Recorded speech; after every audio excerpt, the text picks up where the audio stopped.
Faro en la noche. La visita del padre de la Iglesia, especialmente para el pueblo católico, tener al Papa en casa es de la máxima importancia, es lo mejor que nos puede pasar. Al término de esta reunión queremos transmitir una voz de ánimo y de esperanza al pueblo colombiano. Hola queridos cristovidentes, me alegra mucho compartir con ustedes en esta edición de Faro en la noche. El equipo de producción del canal los saluda y hoy desde aquí, desde la Conferencia Episcopal de Colombia, con el secretario general de la conferencia, Monseñor Elkin Fernando Álvarez Botero, obispo auxiliar de la Arquidiócesis de Medellín y también secretario general de la conferencia. Excelencia, muchas gracias por estar con nosotros. Gracias Padre Ramón, quiero saludarlo a usted, muchísimas gracias por venir hasta aquí y saludo a todos los cristovidentes que ahora tienen la oportunidad de llegar a esta casa, que es la casa de los pastores de la Iglesia en Colombia, por lo tanto la casa de la Iglesia colombiana. Qué bueno que estén con nosotros a través de este medio que es tan importante para la Iglesia, que es de la Iglesia Cristovisión. Hay tantos temas para abordar con el secretario general de la conferencia. El secretario general de la conferencia es el que articula toda esta realidad pastoral en torno a la comunión con todas las diócesis, jurisdicciones eclesiásticas. Bueno, ya es un tema muy importante porque creo que hablar de conferencia episcopal al país, pues generalmente hace referencia a la Iglesia Católica, pero muchas veces no se comprende qué es la conferencia. La conferencia episcopal es la reunión de los obispos del país. Es una reunión que llamamos colegial porque todos los obispos formamos como un gran colegio, una unidad, y nos ayudamos mutuamente. Cada obispo es independiente en su diócesis, pero para mostrar la unidad de la Iglesia y bajo el cayado del Papa Francisco tenemos unos organismos como la Conferencia Episcopal que hacen eficaz esa unión.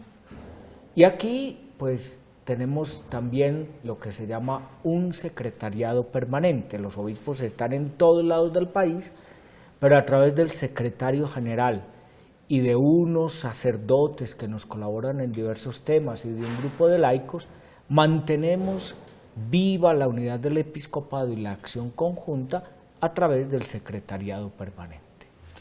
Uno de los temas que siempre pregunta la gente, tal vez por los temas organizacionales, es, bueno, o sea que aquí los obispos, ¿quién es el que manda? El presidente es el que manda a todos los obispos, el secretario general es el que coordina, un poco en esa línea tal vez empresarial, ¿no? Pero usted nos abre hacia otra línea de visión de iglesia. Sí, nosotros tenemos un presidente de la Conferencia Episcopal, en este momento Monseñor Oscar Urbina, que es como el que, más en el sentido de mandar, es el que preside, por eso es presidente, el que va adelante, el que tiene la coordinación de algunos temas. Hablar de conferencia episcopal no tiene que ver con quien mande más o mande menos, sino con quien pueda coordinar o liderar por un determinado tiempo lo que los obispos hacemos conjuntamente. El secretario general, en este caso yo, sí tiene la dirección del secretariado permanente, de los sacerdotes, es decir, los obispos me comunican a mí todo lo que hay que hacer como colegio episcopal y yo debo ejecutarlo en el secretariado permanente. Pero usted tiene razón, Padre Ramón, que este es un trabajo más de unidad, de apostolado, de presencia de iglesia a nivel nacional. Aquí no hay unas estructuras jerárquicas de mandar, sino que todos bajo el Papa Francisco queremos simplemente evangelizar con la fuerza de la iglesia en Colombia. Usted le ha tocado o ha asumido esta misión en unos momentos muy bonitos pero también muy intensos de la vida de la Iglesia. La visita del Papa Francisco, la reunión después de la visita del Papa Francisco extraordinaria de todos los obispos, esta coyuntura de elecciones, el tema de las parroquias que lo trataron. Seguramente mucha gente vendrá a golpear aquí a la conferencia episcopal para planear, ofrecer, sugerir y pensar muchas cosas en torno a esto.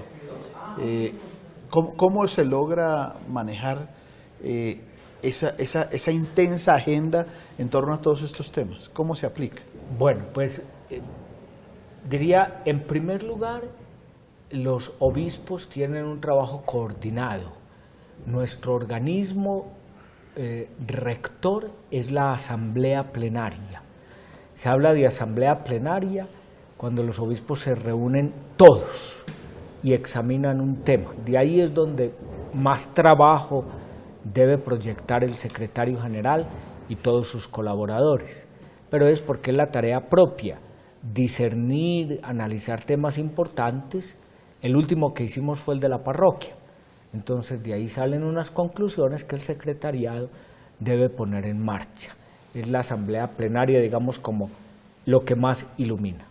Pero de resto tenemos una estructura con unos colaboradores que hace que cada uno tenga como su propia área, su propia responsabilidad, aunque el trabajo sea muy de equipo. Entonces aquí tenemos 3 grandes centros en el secretariado que a su vez corresponden a pequeños grupos de obispos que se fijan más en ese tema.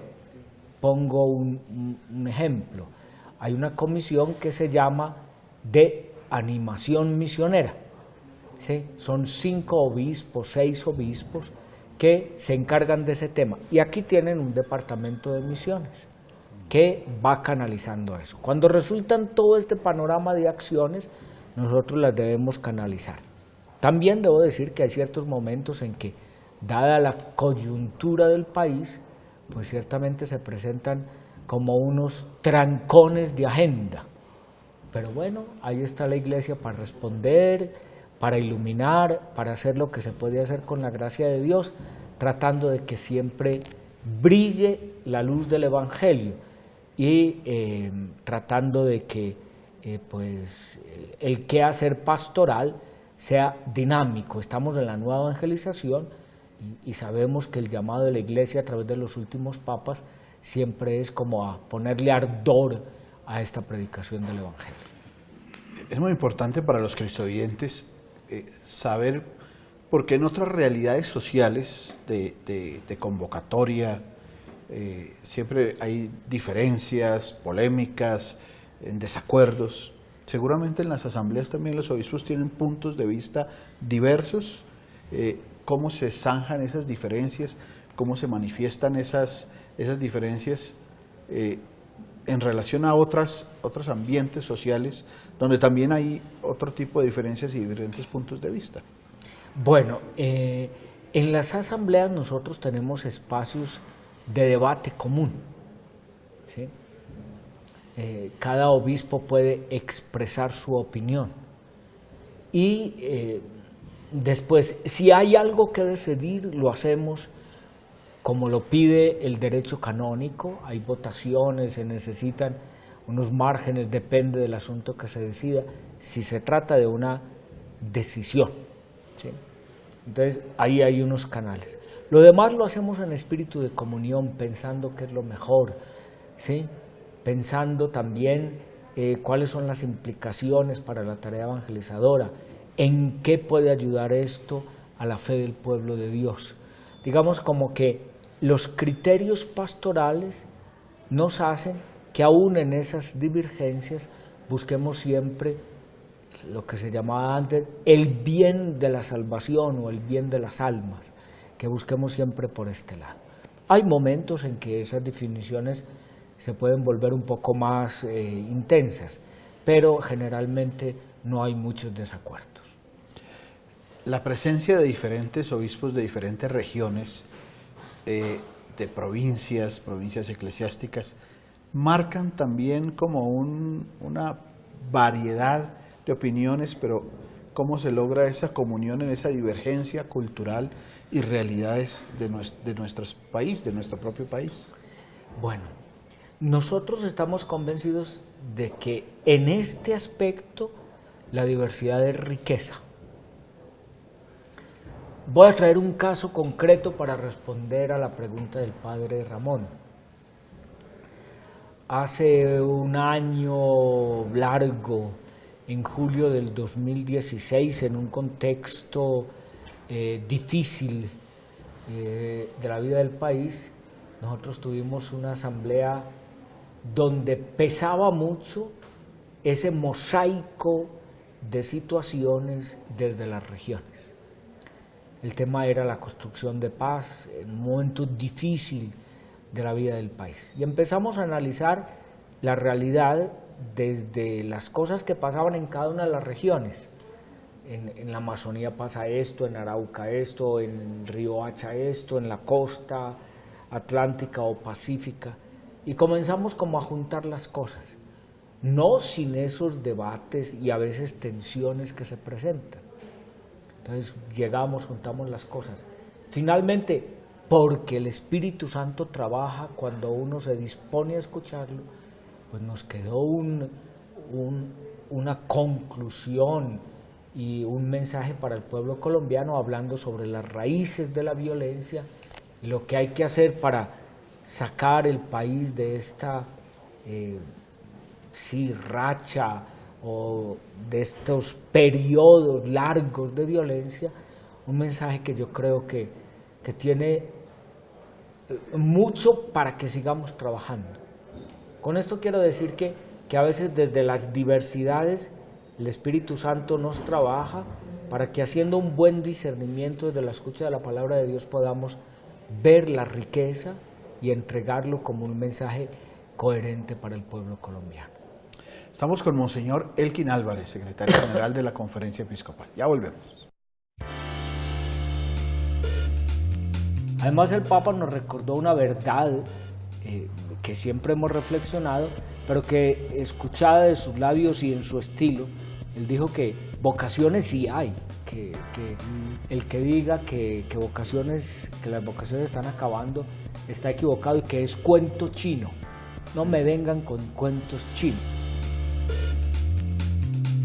Ya regresamos con Faro en la Noche.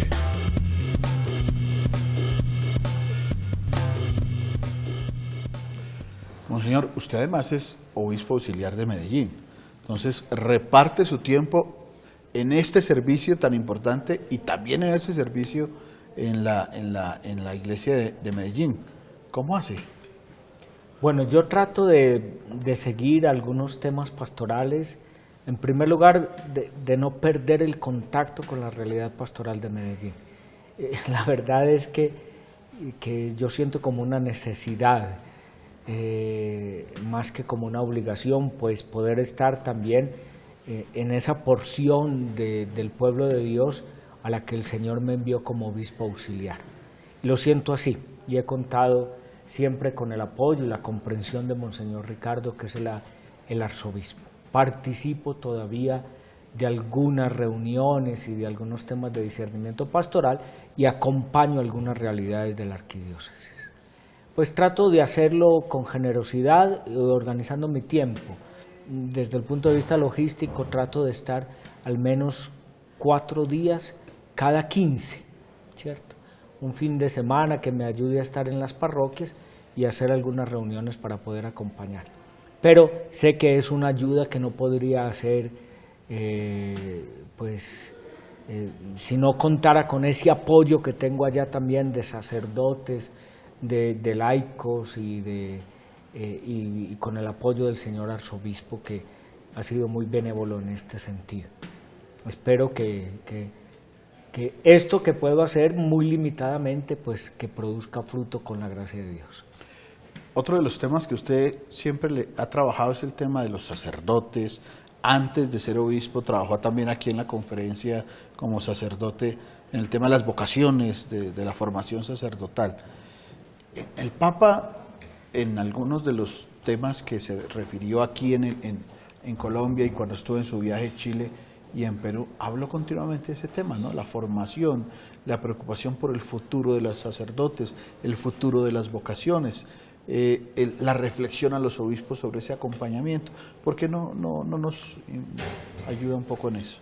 Fue particularmente significativo en este sentido y me sentí de verdad muy tocado por lo que el Papa dijo, el momento de la reunión con los consagrados, consagradas, sacerdotes y sus familias en Medellín, en la Macarena. Mucha gente, cuento algo, anécdota, me preguntaba, porque yo dirigí el discurso al Santo Padre para darle la bienvenida a ese encuentro, en las palabritas breves que se hacen antes de que el Papa hable. Y después me acerqué al Papa, él me arrimó bastante a él, me dio las gracias y la gente se quedó interrogada preguntando que qué me había dicho el Papa en ese momento. Pues yo algo me inventaba, les decía alguna cosa como... Pero en realidad el Papa me dijo esto: gracias por las palabras que le había dado, pero sobre todo gracias por haber tenido presentes a las familias en este encuentro, porque era algo novedoso en una visita del Papa. Muchas veces se encontró con sacerdotes, con religiosos, muy bien, pero pocas, o quizás era la primera vez, no tengo como una estadística precisa, pero pocas con las familias de los consagrados. Y el Papa resaltó bien que papá, mamá, familia son importantísimos en el cultivo de las vocaciones. Y yo creo que en este momento nosotros tenemos que trabajar en esta línea. Colombia ha sido tradicionalmente rica en vocaciones, pero notamos un declive sensible. Y por eso el fruto que quizás yo espero de la visita del Papa es que, pensando en esto, nosotros cultivemos las vocaciones, claro, desde los grupos apostólicos, desde las parroquias, desde las pastorales vocacionales, pero primero desde las familias. La vocación en la familia. Además, el Papa nos recordó una verdad que siempre hemos reflexionado, pero que, escuchada de sus labios y en su estilo, él dijo que vocaciones sí hay, que el que diga que las vocaciones están acabando está equivocado, y que es cuento chino. No me vengan con cuentos chinos, lo sabe bien en ese encuentro que fue tan cercano.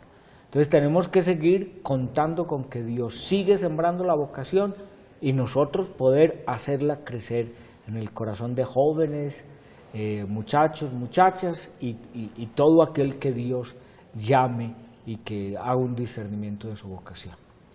Estamos en vísperas del Sínodo de los Jóvenes, del Congreso de las Familias, y obviamente la Conferencia Episcopal desempeña un papel muy importante en esa línea.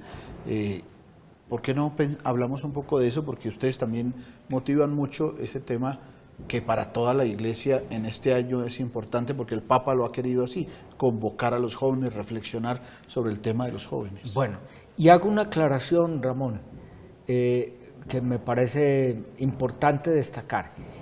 El que llamamos sínodo de los jóvenes, que es una reflexión especial de los obispos del mundo entero sobre la pastoral juvenil y sobre los caminos para despertar el sentido de fe en los jóvenes, es un sínodo vocacional de los jóvenes, porque se llama los jóvenes y el discernimiento vocacional. Casi siempre se olvida ese título completo, porque finalmente el sínodo de los jóvenes es para ayudar a que el joven, desde su compromiso de fe, discierna su vocación a la vida cristiana en términos generales, pero también la vocación específica en un ministerio dentro de la vida de la Iglesia, ordenado o laical, pero un servicio también en la tarea evangelizadora. La conferencia episcopal se viene preparando bastante para esto, y no solo se trata de una preparación logística para mandar unos delegados que ya están escogidos, para que vayan los obispos a esta reflexión, también por lo que tiene que ver con la inmediatamente después del sínodo gran actividad de la Jornada Mundial de la Juventud, que será en enero del año entrante en Panamá, sino especialmente por lo que se refiere a seguir la línea de reflexión del sínodo que el Papa ha insistido tanto. Entonces ya hemos hecho una recolección de datos en las diócesis colombianas para poder enviar como un informe de cómo anda el mundo juvenil en Colombia, cuáles son las esperanzas, los desafíos que tienen los jóvenes y cómo la Iglesia trabaja con los jóvenes. O mejor dicho, cómo los jóvenes trabajan en la Iglesia. Ese informe y ese recopilar datos, ¿ustedes tuvieron oportunidad como de estudiarlos, de verlos, de sentir algunas de esas realidades? Sí, los obispos individualmente lo hicieron y también hubo algunas reflexiones a nivel de provincias eclesiásticas. Digamos que como tema de asamblea colegial, de una reunión ya todos juntos, no lo hemos podido hacer, pero el informe se envió a la Santa Sede recogiendo los aportes de todas las diócesis, que era el mecanismo previsto por el sínodo. Claro, son cosas muy complejas que requieren mucho más análisis, pero algunas veces nos quedamos diciendo el tema de los jóvenes es muy complicado en la Iglesia y parece que la Iglesia no le camina mucho a esos temas, una interpretación algo superficial. Pero todo eso que usted nos cuenta de recopilar datos de la acción, ¿qué deja ver? A ver, deja realmente algunas sorpresas. El tema de la juventud en la vida de la Iglesia y de la acción pastoral de la Iglesia en Colombia, yo diría que tiene una vitalidad grande, ¿cierto? El trabajo con los jóvenes, generalmente como lo anota, es percibido como difícil o árido. No es así. A través de las encuestas y el sondeo que se hizo en todas las diócesis nos hemos dado cuenta de que la pastoral juvenil en Colombia es muy vital. Quizás no tenga pues toda la repercusión que uno quisiera, pero sí que en las diócesis hay programas, hay proyectos que recogen las inquietudes juveniles y las canalizan a través de la pastoral juvenil. Pues el deseo es que ojalá muchos jóvenes se den cuenta de cuánto pueden testimoniar su fe en Cristo a través de muchas acciones que están presentes en esta línea y de cuánto pueden servir a los demás con su fuerza. Recuerden que uno de los episodios más emotivos de la visita del Papa al país fue cuando se encontró con esos jóvenes a los que él llamó la fuerza que nadie puede parar. Y creo que eso corresponde a la verdad en nuestro país, que los jóvenes son una fuerza que nadie puede parar, y qué bueno que esa fuerza sea para el bien, para una construcción, para tener muchas cosas grandes. También el Papa les dijo que no tuvieran ideales rastreros, sino que soñaran y que volaran alto con sus ideales. Y esto denota la fuerza que puede adquirir todo el trabajo con los jóvenes en Colombia. En esa misma línea, ustedes se reúnen en este año para hablar sobre la parroquia.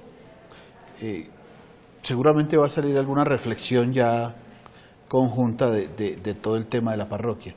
Pero ¿qué se suscitó al hablar de este tema? Que algunos dirían la parroquia pasó de moda, ya se volvió una cosa como ahí de celebración de misa y de algunos sacramentos, pero aquí se miró de otra manera. Agradezco tanto que me pongas el tema, porque creo que la reflexión de la Asamblea Plenaria nos ha dejado la conciencia de que es necesario entrar en una corriente de verdadera renovación de nuestras comunidades parroquiales. Y esto no es solo cuestión de cambiarles algunas cosas, sino de hacer que nuestras parroquias sean comunidades evangelizadas y evangelizadoras, o como Puebla las llamó, comunidad de comunidades.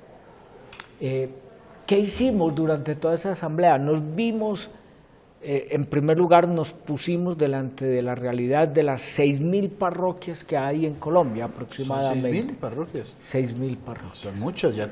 Sí.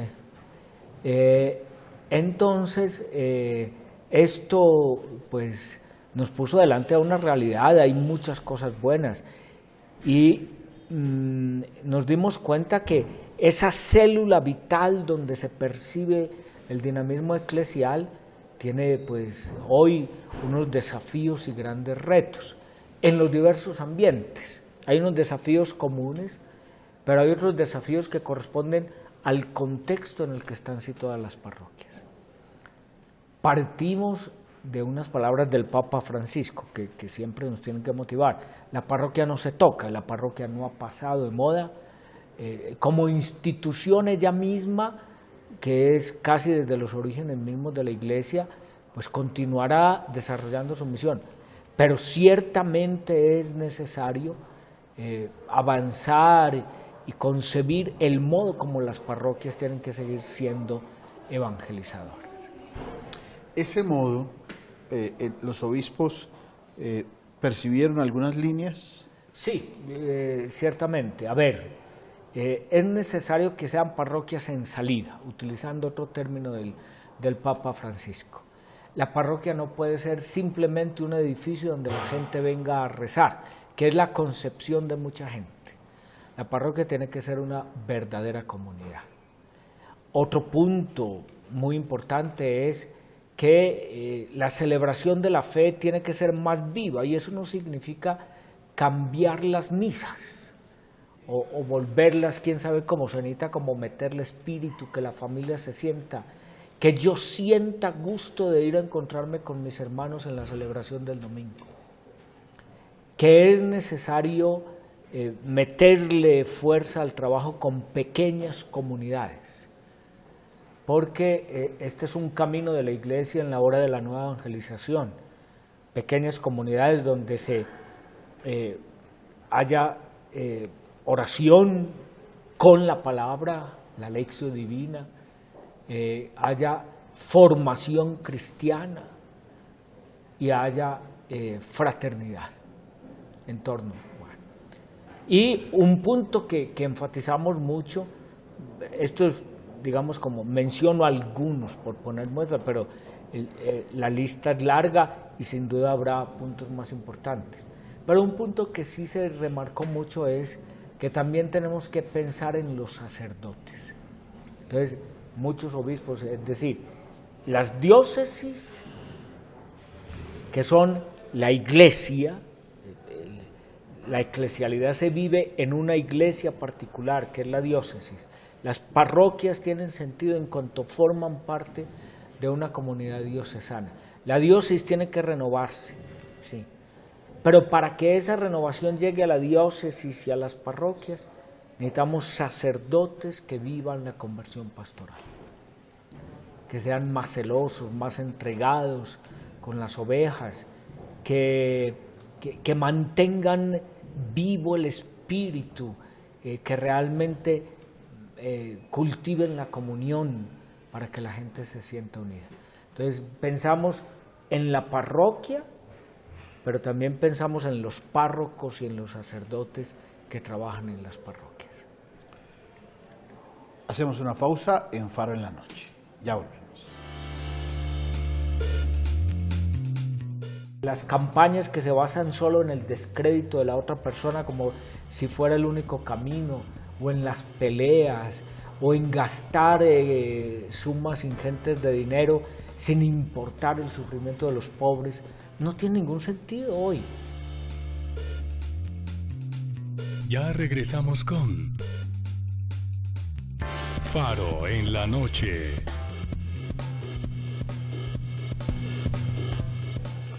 Monseñor, en este semestre tan importante para el país, el tema político es un tema que nos preocupa a todos. Lo hemos visto usted en el canal Cristovisión, dándonos una catequesis sobre ese tema de la participación en la política y la conciencia del asunto. Seguramente también los obispos en esta asamblea anterior se refirieron al tema. Es complejo esta situación, estas posiciones. Algunos católicos dicen ¿qué hacemos? Otros dicen hay que votar por quién, esperan que los obispos les digan por quién van a votar, tal vez. U otros católicos dicen yo soy católico y quiero ser. ¿Qué pensar de todo este mare magnum de desafíos en torno al tema político que tiene nuestro país? Bueno, la verdad, has mencionado tantas cosas que no sé por dónde arrancar, pero, a ver, voy a hacer como tres unidades en esto. Lo primero es que nosotros tenemos que ser muy conscientes de los problemas que vive el país en este momento. No podemos ser ingenuos, no nos podemos desanimar o perder las esperanzas. Pero es necesario ser conscientes de temas muy duros que tenemos que afrontar en este momento. La reflexión de los obispos ha seguido esa línea. Nos hemos fijado en unas problemáticas que es necesario como mirar de frente. El Papa tiene una expresión, no les dé miedo mirar a la cara a. ¿Sí? En este momento hay situaciones, no es un secreto, el tema de la corrupción está casi que omnipresente en la vida de los colombianos. Tenemos una desintegración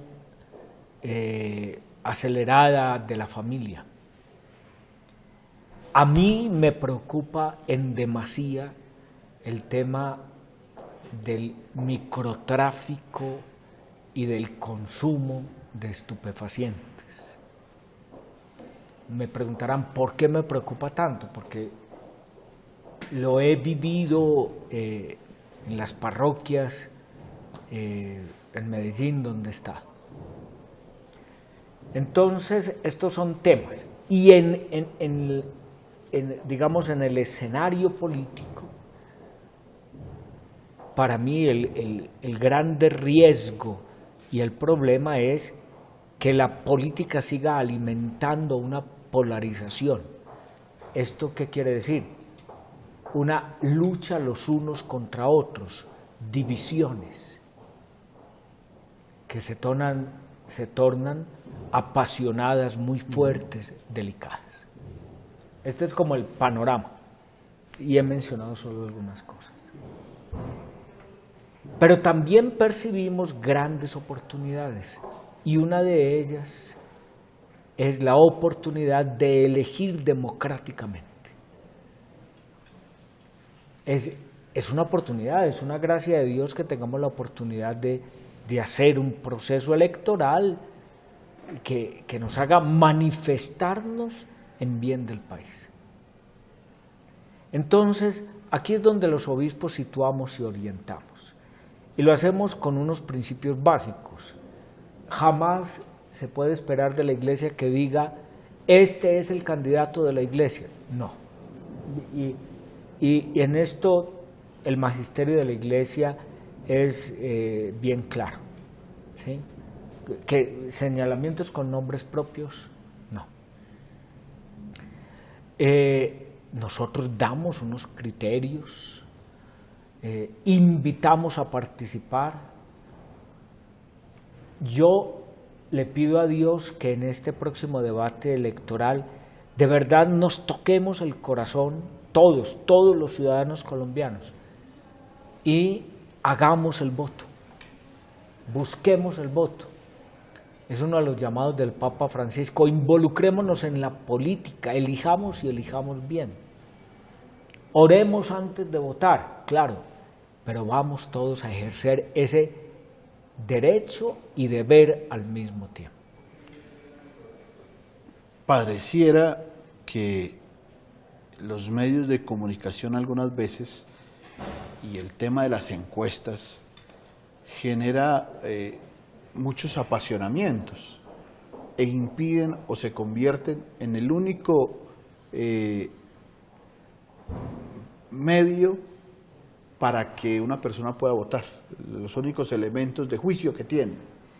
¿Cómo ampliamos esos elementos de juicio para que no sea solo el tema de una encuesta, el tema de lo que se ve en los medios, sino que sea un poco más profundo y que la gente que se preocupa del tema no se quede solo en la emoción? Bueno, esto parte del mismo lector que debe buscar otros recursos, de verdad. Hoy encontramos que la mayoría de las informaciones sobre los candidatos nos llegan a través de las críticas de otros, especialmente en las redes sociales. Entonces tenemos que tomar con seriedad esa tarea de ir a investigar en fuentes seguras, de hacerlo sin apasionamientos. Pero también está en los candidatos, que deben establecer desde sus campañas pedagogías de encuentro con el pueblo. Si su interés es de verdad hacer propuestas coherentes para una elección o para un posible mandato, según el pueblo lo quiere, pues hombre, esperamos una pedagogía que transmita lo que el candidato quiere hacer.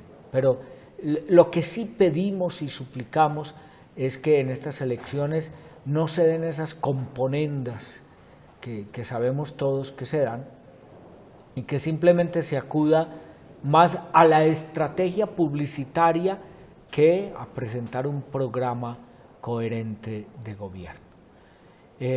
Bueno, en esto el tema nos podríamos quedar infinitas horas hablando, pero yo creería que sí, desde el compromiso de todos, hagamos que este proceso electoral sea serio, con propuestas altas. El Papa, que envió un mensaje en diciembre a católicos comprometidos en la política, nos habló tan centradamente de esto. Él, por ejemplo, dice que las campañas que se basan solo en el descrédito de la otra persona como si fuera el único camino, o en las peleas, o en gastar sumas ingentes de dinero sin importar el sufrimiento de los pobres, no tiene ningún sentido hoy. Y ojalá todos llegáramos a esa conciencia de que alimentar peleas, diferencias, colores, comprar o vender votos, presionar un voto, es una cosa que desbarata y destruye de muchas maneras el país. Monseñor Elkin, el tema religioso es un tema importante para muchas realidades en nuestro país, es parte de nuestra realidad cultural. Llámense católicos, llámense cristianos evangélicos, llámense de otras religiones. El tema religioso es un tema que está en la mesa. ¿Cómo ese tema aparece en ese discernimiento sobre los candidatos que nos convienen? Bueno, yo creo que el punto o el criterio que hay que seguir esto es que el candidato sea realmente respetuoso de la libertad religiosa.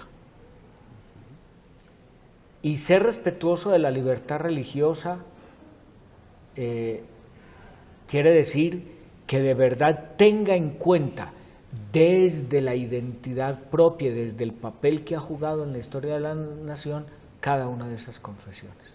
Lo que es importante, también la religión es para el bien común. Ahora, hay que poner cuidado en esto, ¿sí? Muchos de los procesos que hemos seguido, que van deteriorando principios fundamentales de la sociedad, se han hecho bajo el pretexto de que Colombia es un Estado laico. ¿Sí? Eso es un argumento falso, porque el hecho de ser un Estado laico no quiere decir que todo lo que aparezca con tinte religioso hay que separarlo, ignorarlo y casi que ir en contravía de él para poder tener una ley o un proyecto común.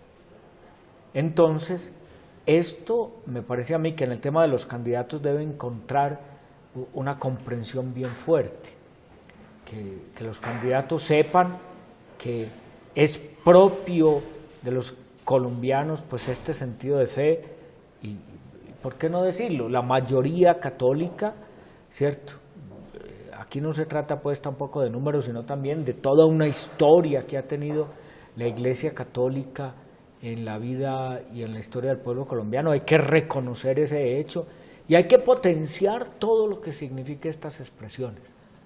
Entiendo que no todo el mundo es católico y que hay otras confesiones que también buscan el bien común, pero corresponde al Estado armonizar esto, no votarlo de plano, porque muchas veces se cree que el hecho del Estado laico o de la laicidad del Estado quiere decir una lucha frontal contra cualquier cosa que suene a principio religioso. Los obispos también votan. Los obispos votamos. Ni más falta voy a preguntarle por quién, porque el voto es secreto, pero también votan. También votan. Es decir, todos los que tengamos un compromiso con nuestro país votamos. Sí. Ese discernimiento se hace en familia, se hace por pasión, se hace porque de pronto es amigo mío el político. Es importante, los que nos escuchan, la polémica, porque cuando ya se habla de estos temas, se dice, si vamos a hablar de fútbol, de religión o de política en la familia, peleamos. ¿Cómo hacemos para no pelear cuando se hable de esos temas que son necesarios hablar en familia? Yo creería que cuando en la familia se tocan estos temas, hay que ser desapasionados, como darle altura a la discusión, ¿cierto? Cuando las cosas se quedan simplemente en apasionamientos por las razones que has mencionado, es mejor no dar el debate. Pienso humildemente, ¿cierto? Cuando se ve que el tema es difícil, es como aumentar la soga en la casa del ahorcado, no se debería, ¿cierto? Pero cuando se colocan como las razones altas, pensemos en esto, miremos aquello, los problemas del país son estos, este candidato sí podrá enfrentar estas realidades, cuáles son las tendencias, miremos otras experiencias, los equipos de trabajo, la trayectoria de vida, ¿a qué candidato le duele el país? Es que estamos en un momento muy definitivo que yo creo que no se puede tomar a la ligera. Y si las familias alcanzan la madurez para hacer un debate serio sobre las propuestas electorales, qué dicha, habremos dado un gran paso.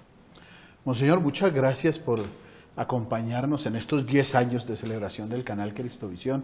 Usted sabe bien que el canal Cristovisión es su casa, ahí lo vemos continuamente en el canal. Padre Ramón, muchísimas gracias. Yo quiero felicitar a Cristovisión por los 10 años de llevar al aire en este canal católico el mensaje del Evangelio de muchas maneras, con profesionalismo, con iniciativa, y yo diría que sobre todo con fe. Muchas gracias por hacer esta obra de evangelización en la Iglesia, de la cual la Conferencia Episcopal es parte integrante desde el principio. Gracias, Monseñor. A ustedes también muchas gracias. Temas importantes para conversar en familia. Gracias por ver el mundo con los ojos de Jesús.